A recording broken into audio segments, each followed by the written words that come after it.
Hello everyone, आज के हम इस वीडियो में देखने वाले हैं जो एडीओ का एग्ज़ाम होने वाला है उसके सभी महत्वपूर्ण प्रश्न विषय हिंदी के लिए। तो सामान्य हिंदी से जो क्वेश्चन 2017 के पेपर में पूछे गए थे वो सारे क्वेश्चन हम लेकर के आए हैं। ये जो है ना आपको बहुत हेल्प करेगा, इसको आप ज़रूर एक बार लगा लीजिएगा एग्ज़ाम में जाने से पहले। तो बहुत जल्द आपका 15 तारीख को जो एग्ज़ाम होना है भाई उसकी तैयारी आपने कंप्लीट कर रखी होगी, लेकिन यहाँ कुछ इंपॉर्टेंट क्वेश्चन है जो प्रीवियस ईयर में पूछे गए हैं सामान्य हिंदी के, वो हम लेकर के आए हैं। ठीक है, तो हमारे साथ अगर आप जुड़े रहते हैं लगातार आपको ऐसे क्वेश्चन मिलेंगे। अभी 5-7 दिन आप बहुत बेहतरीन तरीके से रिविज़न कर सकते हैं 10-10, 15-15 मिनट में, और आपकी तैयारी कंप्लीट होती जाएगी। ठीक है, तो फटाफट से रिविज़न स्टार्ट करते हैं। सबसे पहला क्वेश्चन आपको दिख रहा होगा स्क्रीन पे, पर्यायवाची शब्द किसे कहते हैं, मतलब पर्यायवाची शब्द को और क्या कहा जाता है। तो एकार्थक शब्द में एक ही अर्थ आता है, ये नहीं हो सकता। युग्म शब्द में जोड़े बनते हैं, ये भी नहीं हो सकता। तो ये डी भी ऑप्शन नहीं होगा। प्रति शब्द बिल्कुल करेक्ट आंसर होगा। और वैसे भी आपको पता होना चाहिए कि पर्यायवाची शब्द को ही प्रति शब्द भी कहते हैं, समानार्थक शब्द भी कहते हैं, तुल्यार्थक शब्द भी कहते हैं। तो ये तीनों नाम आप याद रखिएगा। ठीक है, समानार्थक शब्द, तुल्यार्थक शब्द, प्रति शब्द। तो ये जो है बहुत इंपॉर्टेंट क्वेश्चन था। ठीक है, पर्यायवाची शब्द को कहते हैं। ठीक है, देखिए एक ऐसा क्वेश्चन आपका 2017 के पेपर में पूछा था। ठीक है, ऐसे ही क्वेश्चन आपको देखने को मिलेंगे। आगे चलते हैं, थोड़ा फटाफट करते हैं। ठीक है, निम्नलिखित में से हरकत शब्द का अनेकार्थी चुनिए। अब हरकत का अनेकार्थी आपको लेना है। ठीक है, तो हरकत मतलब क्या होता है? हरकत मतलब होता है भाई आपने जो हरकत किया है। हरकत कहने का मतलब आपने जो काम किया है, आपने जो प्रयास किया है, आपने जो चेष्टा की है। ठीक है, आपकी जो गति है। ठीक है, आप दौड़े हो, आपके दौड़ने की वजह से गिर गए, जैसे बच्चों को कहते हैं तुम्हारी इसी हरकत से तुमको चोट लगी है। ठीक है, तो वही है गति, चेष्टा, इसका करेक्ट आंसर होगा। हरकत शब्द का अनेकार्थी क्या होगा? गति, चेष्टा। ऑप्शन डी बिल्कुल सही है। चलिए आते हैं और आगे नेक्स्ट क्वेश्चन पे। खुशबू में कौन सा उपसर्ग है? बहुत आसान है, बहुत ही आसान क्वेश्चन है। यहाँ पे खुशबू में ना उपसर्ग बताना है, तो आपको खुशबू में उपसर्ग होगा खुश प्लस बू, इससे बना है। खुश प्लस बू से बना है। और उपसर्ग किसे कहते हैं? जो सामने वाला शब्द जुड़ा होता है उसे ही कहते हैं। तो खुशबू को कैसे आप लिख सकते हैं? देखिए यहाँ पे ये हो जाएगा खुश, ठीक है, फिर हो जाएगा प्लस बू, इससे बना है। तो ये हो जाएगा क्या? इसका उपसर्ग, और ये बू जो है वो प्रत्यय होगा। ठीक है, तो यहाँ पे उपसर्ग पूछा है, खुश जो है करेक्ट आंसर होगा ऑप्शन सी। ठीक है, चलिए आते हैं नेक्स्ट क्वेश्चन पे।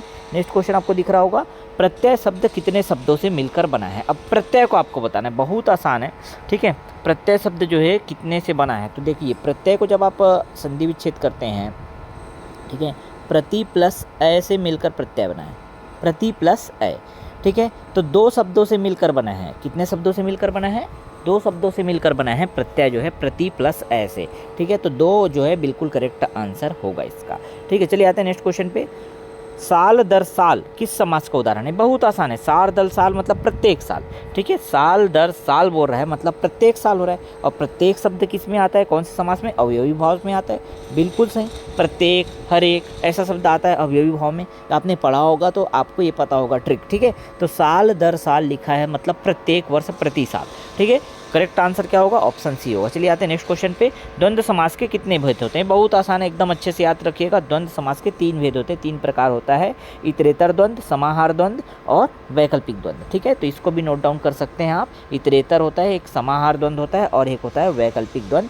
ठीक है, तो 3 प्रकार के होते हैं द्वंद्व समास जो है। ठीक है, कोई डाउट यहाँ तक? चलिए आगे देखते हैं नेक्स्ट क्वेश्चन जो है आपको दिख रहा होगा स्क्रीन पे। तो जो नेक्स्ट क्वेश्चन आपको दिख रहा होगा कि जिसका निवारण नहीं किया जा सके उसे क्या कहते हैं भाई? तो निवारण नहीं किया जा सके तो ये निवारण तो नहीं होगा, अनिवारण भी नहीं होगा।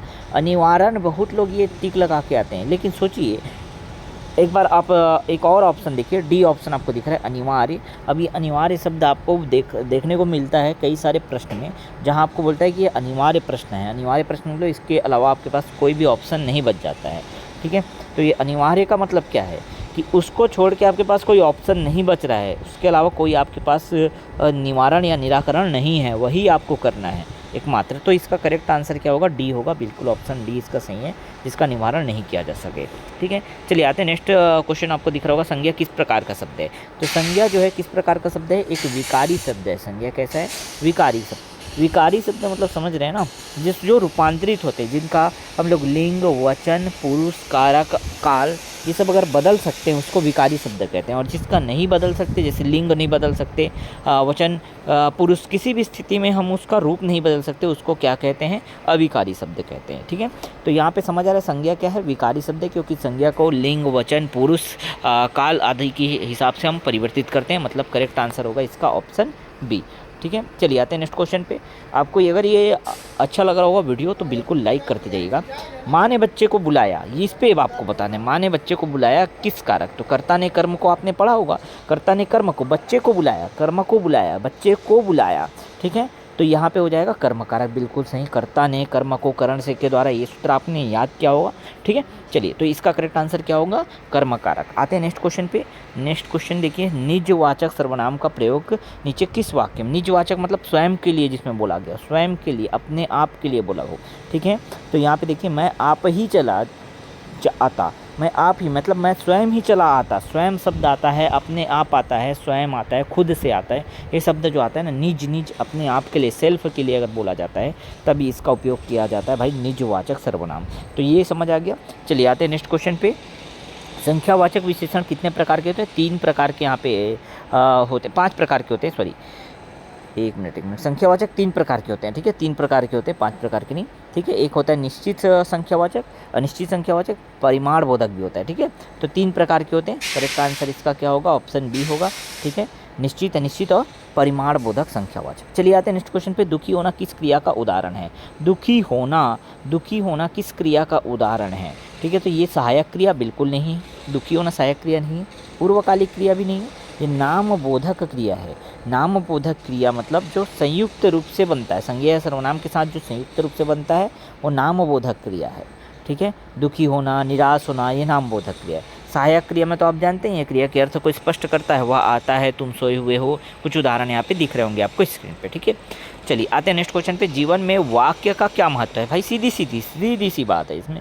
जीवन में ना अपनी विद्वता का परिचय देने के लिए वाक्य का महत्व बिल्कुल नहीं है, अन्य से अपने को अलग करने के लिए भी नहीं है, अपने भावों की अभिव्यक्ति, ये बहुत इंपॉर्टेंट और सटीक पॉइंट है इसका। तो अपने भावों की अभिव्यक्ति के लिए वाक्य का महत्व है जीवन में। ठीक है, समझ आया? अर्थ की दृष्टि से 8 प्रकार के होते हैं वाक्य। कितने प्रकार के होते हैं? 8 प्रकार के होते हैं। ठीक है, ऑप्शन डी करेक्ट है। ठीक है, जैसे विधिवाचक, निषेधवाचक मना करते हैं, आज्ञा में आज्ञा देते हैं। ठीक है, आज्ञा संबंधी होता है। ये कुछ उदाहरण यहाँ पे दिए हुए हैं, 8 भेद जो होते हैं। ठीक है, बहुत ही आसान है ये। ठीक, चलिए आते हैं नेक्स्ट क्वेश्चन पे। जब पानी बरसता है तब मेढक बोलते हैं, इस वाक्य में जब पानी बरसता है क्या है? तो जब पानी बरसता है ना, क्रिया विशेषण उपवाक्य क्या है? क्रिया विशेषण उपवाक्य है। ठीक है, जब पानी बरसता है तब मेढक बोलते हैं, ये क्रिया विशेषण है। ठीक है, पानी बरसता है तब मेढक बोलते हैं ना, ये क्रिया विशेषण उपवाक्य है। चलिए आते हैं नेक्स्ट क्वेश्चन पे। ठीक है, वाक्य में पदक्रम का सबसे साधारण नियम क्या है? अब यहाँ पे आपको बताना है भाई कि सब्जेक्ट, ऑब्जेक्ट और वर्ब, इंग्लिश में आपने पढ़ा होगा, वैसे कर्ता, कर्म, क्रिया। ठीक है, तो यहाँ पे याद रखिएगा, जो वाक्य हम लोग बनाते हैं उसमें पदक्रम क्या होता है? तो सबसे पहले कर्ता आता है, कर्ता के बाद फिर आता है कर्म, और कर्म के बाद आता है क्या? क्रिया। ठीक है, यहाँ पे याद रखिएगा, चलो बहुत इंपॉर्टेंट क्वेश्चन है ये। ठीक है, तो यहाँ पे ऑप्शन ए बिल्कुल करेक्ट है। सबसे पहले कर्ता, फिर कर्म, फिर क्रिया। क्लियर? ये करेक्ट इसका जो है सीक्वेंस होगा, सही ऑप्शन ए है। ठीक है, चलिए आते हैं नेक्स्ट क्वेश्चन पे। 137 जो आपको क्वेश्चन नंबर दिख रहा होगा। ठीक है, एज इट इज़ पेपर में यही सब क्वेश्चन पूछे गए थे, इसलिए इन सभी क्वेश्चन को आप एक बार रिवाइज करके जरूर जाइएगा। ठीक है, निम्नलिखित वाक्यों में से कौन सा मिश्र वाक्य? अब मिश्र वाक्य जान लेते हैं आप।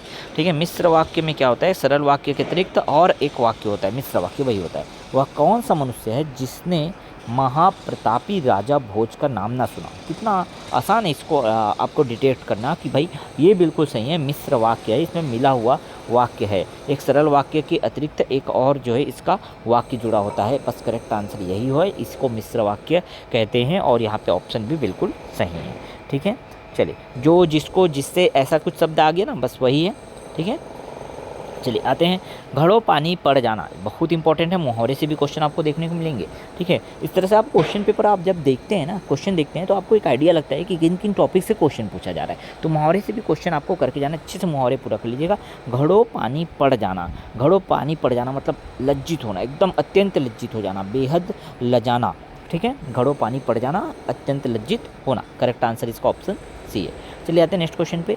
आपको बांसो उछलना ये है। बांसो उछलना मतलब बहुत ज़्यादा खुशी होना, अत्यधिक खुश हो जाना ना, बांसो उछलना होता है ये। बांसो उछलना बहुत खुशी होना, ठीक है। तो करेक्ट आंसर इसका क्या हो जाएगा? ऑप्शन बी हो जाएगा। आगे आते हैं। जिन ढूंढा तीन पाइयाँ गहरे पानी पैठ, इस कहावत का अर्थ क्या है बताना है, ठीक है। तो जिन ढूंढा तीन पहिया गहरे पानी पैठ का जो करेक्ट आंसर है, इसका कहावत का अरे अर्थ है वो परिश्रम का फल जो है जरूर मिलता है, अवश्य मिलता है। ऑप्शन सी इसका क्या है? करेक्ट आंसर है। चलिए आगे आते हैं नेक्स्ट क्वेश्चन पे। आगे नाथ ना पीछे पगहा, इस कहावत का सही अर्थ क्या है? तो आगे नाथ ना पीछे पगहा का जो अर्थ है, सही अर्थ है किसी तरह की जिम्मेदारी ना होना। इसके किसी का आगे पीछे कोई नहीं होता ना, वही तो है। मैं किसी तरह की उसकी जिम्मेवारी है ही नहीं, ठीक है, किसी तरह का जिम्मेवारी नहीं है उसके पास, ठीक है, वो होता है। तो आगे नाथ ना पीछे पगहा, करेक्ट आंसर होगा इसका ऑप्शन डी। चलिए ठीक है, आते हैं नेक्स्ट क्वेश्चन पे। वास्तविक मूल्य से अधिक लिया जाने वाला शुल्क, तो वास्तविक मूल्य से जो अधिक ले जाते हैं ना उसको अधिशुल्क कहते हैं। क्या कहते हैं? अतिशुल्क मत लगा के आइएगा, बहुत बच्चे ये लगा के आते हैं अतिशुल्क पे, ठीक है, लेकिन उसको अधिशुल्क कहा जाता है, ठीक है। जो वास्तविक मूल्य है उससे ज़्यादा अगर आपसे पैसा ले रहे हैं तो उसको बोलते हैं अधिशुल्क, ठीक है। ऑप्शन भी करेक्ट है। चलिए आते हैं नेक्स्ट क्वेश्चन पे। मूल स्वर के समूह को लिखिए। मूल स्वर जो होता है ना, छोटा जो होता है, छोटा अ, छोटा ई, छोटा उ, यही मूल स्वर है, समझ रहे हैं? ये मूल स्वर है। छोटा अ, छोटा ई, छोटा उ और री, ये आते हैं मूल स्वर, जिसको हर्ष स्वर या लघु स्वर भी कहा जाता है। इनकी संख्या 4 है, ठीक है। तो अ, ई और उ क्या है? मूल स्वर है, समझ आ रहा है? चलिए आते हैं नेक्स्ट क्वेश्चन में। वर्तनी का संबंध निम्न में से किससे है? वर्तनी का संबंध किससे है? तो भाषागत ध्वनियों के उच्चारण से। वर्तनी का संबंध किससे है? भाषागत ध्वनियों के उच्चारण से, क्योंकि मात्रा के हिसाब से ही हम उच्चारण करते हैं, और मात्रा ही गलत लिखा रहेगा तो उच्चारण भी गलत होगा। सॉरी, तो समझ पा रहे हैं? तो वर्तनी क्या है? वर्तनी का संबंध किससे? भाषागत ध्वनियों के उच्चारण से है। ऑप्शन ए करेक्ट होगा। वर्तनी का मतलब क्या होता है, समझ आ गया? दही क्या है भाई? बहुत इंपॉर्टेंट क्वेश्चन है, दही को बहुत पेपर में पूछा है। क्या ये पुल्लिंग है कि स्त्रीलिंग है? इसका लिंग बताना है आपको, ठीक है। तो ये दही जो है ना पुल्लिंग है, याद रखिएगा। दही क्या है? पुल्लिंग शब्द है। दही शब्द एक पुल्लिंग शब्द है, ठीक है। इसका लिंग क्या है? दही का पुल्लिंग है। प्राण, अक्षत, इन दोनों शब्दों को किस वचन के अंतर्गत रखेंगे? प्राण हो गया, अक्षत हो गया, इसको बहुवचन के अंतर्गत रखे जाते हैं हमेशा, ठीक है। प्राण निकल गए, ठीक है। प्राण हो गया, अक्षत हो गया, अश्रु हो गया, दर्शन हो गया, लोग हो गया, ये सब जो है ना हमेशा बहुवचन के रूप में प्रयोग होते हैं, ठीक है। प्राण, अक्षत, अश्रु, दर्शन, लोग, ओंठ हो गया, हस्ताक्षर हो गया, आशीर्वाद हो गया, ये सब हमेशा बहुवचन के रूप में प्रयुक्त किए जाते हैं। तो वो जो है प्राण हो गया और अक्षत हो गया, ये बहुवचन शब्द है। क्लियर? निषिद्ध कितना इंपॉर्टेंट है। निषिद्ध का जो है आपको संधि विच्छेद करना है, तो नी प्लस सिद्ध होता है निषिद्ध का। निषिद्ध का क्या होगा? नी प्लस सिद्ध, ठीक है। करेक्ट आंसर ये होगा डी। आते हैं नेक्स्ट क्वेश्चन पे। रचना के आधार पर शब्दों को कितने भागों में बांटा गया है? तो अर्थ के आधार पर 8 भागों में बांटा गया है, रचना के आधार पर 3 भागों में बांटा गया है। 3 भागों में रूढ़, यौगिक और योग रूढ़, ठीक है। योग रूढ़, यौगिक और युग रूढ़। और उत्पत्ति के आधार पर शब्दों के 4 भेद होते हैं, तत्सम, तद्भव, देशज, विदेशज। तो ये अच्छे से याद रखिएगा। अर्थ के आधार पर, रचना के आधार पर, उत्पत्ति के आधार पर। ये क्वेश्चन बहुत बार पूछा है, अलग अलग एग्जाम में इसको पूछा गया है, ठीक है। तो रचना के आधार पर शब्दों को कितने भागों में बांटा गया है? तो 3 भागों में बांटा गया है, रूढ़, यौगिक और योग रूढ़। अगर बोलेगा उत्पत्ति के आधार पर शब्दों के भेद, तो 4 भाग है, तत्सम, तद्भव, देशज, विदेशज। क्लियर? चलिए आते हैं नेक्स्ट क्वेश्चन पे। हिंदी में प्रयुक्त होने वाले संस्कृत उपसर्ग की संख्या कितनी है? भाई इसमें जो ऑप्शन दिया ना उसके हिसाब से इसको विलोपित किया गया था, ठीक है। चलिए आते हैं नेक्स्ट क्वेश्चन पे। कालीन किस भाषा का शब्द है? कालीन जो है ना तुर्की शब्द है। कालीन जो है तुर्की शब्द है। मालिक, औलाद, औरत, ये सब आता है अरबी शब्द में, ठीक है। वैसे तुर्की शब्द में देखिए कालीन, चेचक, उर्दू, मुगल, ये सब तुर्की शब्द है। फारसी में अगर बात करें तो चश्मा, दुकान, ये सब ना क्वेश्चन में आए हुए हैं, और ये बहुत इंपॉर्टेंट है। चीनी शब्द जो है, चीनी शब्द में आप याद रखिएगा, चाय हो गया, लीची हो गया, चीनी हो गया, ये सब चीनी शब्द है, ठीक है, चीनी भाषा का शब्द है। तो ये विदेशज शब्द, देशज, विदेशज शब्द से क्वेश्चन भी आए हुए हैं, ठीक है। तो इस तरह से आपको आई होप पूरा अच्छे से समझ आ गया होगा कि जितना क्वेश्चन हमको यहाँ पे दिया गया है, ठीक है, हिंदी का, वो हमारे लिए कितना हेल्पफुल था, ठीक है। आपने पूरा ये देखा होगा वीडियो, तो आपको एक आइडिया लगा होगा कि कैसे क्वेश्चन पूछ रहा है, ठीक है। इससे आपको सामान्य हिंदी का ना जो तैयारी करने में और रिवीजन करने में बहुत आसानी होगी कि हाँ भाई इन टॉपिक को ज़्यादा फोकस करना है। क्लियर? ठीक है। वीडियो अगर आपको हेल्पफुल लगा तो लाइक कर दीजिएगा, और अभी तक हमारे साथ नहीं जुड़े हैं तो चैनल को सब्सक्राइब करके बेल आइकन जरूर प्रेस कर दीजिएगा। ओके, और जितने भी अपडेट हैं और जो हम लगातार रिवीजन करा रहे हैं उसका भी आप फ़ायदा लेते जाइएगा। बाकी लगातार क्लासेस आपको मिलते रहेंगे हमारे इसी यूट्यूब चैनल पर। बहुत ही बेहतरीन तरीके से हम अपने प्लेटफॉर्म पे काफ़ी चीज़ें जो है बिल्कुल फ्री ऑफ कॉस्ट आपको प्रोवाइड कराने के लिए कोशिश कर रहे हैं। ठीक है, चलिए तो मिलिएगा नेक्स्ट वीडियो में ज़रूर मिलिएगा। ठीक है, आप जो है बेल आइकन प्रेस कर दीजिएगा और जो है शेयर कर दीजिएगा अपने दोस्तों को, अपने फ्रेंड्स तक सब्सक्राइब जरूर कर लीजिएगा चैनल को। चलिए मिलते हैं नेक्स्ट वीडियो में, और इस तरह के 2012 में जो पेपर हुआ था उसके भी क्वेश्चन ले आएंगे, तो आपका पूरा तैयारी हो जाएगा। तो 10-15 मिनट में ऐसे ही आप जो है एक बार पूरा तैयारी तो कर लिए हैं। ठीक है, एक बार रिवाइज जरूर कर लीजिए। ओके, चलिए मिलते हैं प्यारे बच्चों। ठीक है, चलिए नेक्स्ट वीडियो में मिलते हैं।